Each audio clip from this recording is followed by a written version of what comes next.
എരിവും മധുരവും പുളിപ്പൊക്കെ ആയിട്ടുള്ളൊരു പച്ചടി ആയാലോ? അപ്പോൾ പൈനാപ്പിൾ പച്ചടിയാണ് കേട്ടോ ഉണ്ടാക്കുന്നത്. അപ്പോൾ അതിന് വേണ്ടിയിട്ട് പൈനാപ്പിൾ തൊലി കളഞ്ഞിട്ട് ചെറുതായിട്ട് കട്ട് ചെയ്തെടുക്കുന്നുണ്ട് കേട്ടോ. കട്ട് ചെയ്ത പൈനാപ്പിളിലേക്ക് മുളക് പൊടി, മഞ്ഞൾപ്പൊടി, ഉപ്പ്, ചെറിയ പീസ് ശർക്കര, ഒരു പിടി പൈനാപ്പിൾ അരച്ചതും കൂടെ ചേർത്ത് കൊടുക്കുന്നുണ്ട്.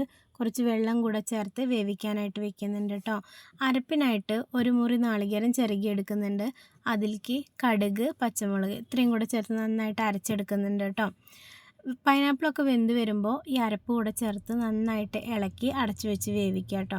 ഗ്യാസ് ഒന്ന് ഓഫ് ചെയ്ത് കൊടുക്കുക. തിളയൊക്കെ ഒന്ന് വറ്റിയതിന് ശേഷം മാത്രം പുളിപ്പില്ലാത്ത തൈര് കൂടെ ചേർത്ത് നന്നായിട്ട് ഇളക്കി അടച്ചു വെച്ചോളുക.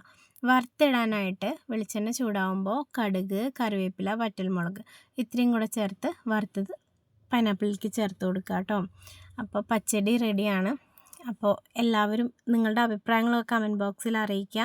നിങ്ങൾക്ക് വീഡിയോസൊക്കെ ഇഷ്ടപ്പെടുന്നുണ്ടെങ്കിൽ അതും കൂടെ ഒന്ന് പറയാം കേട്ടോ.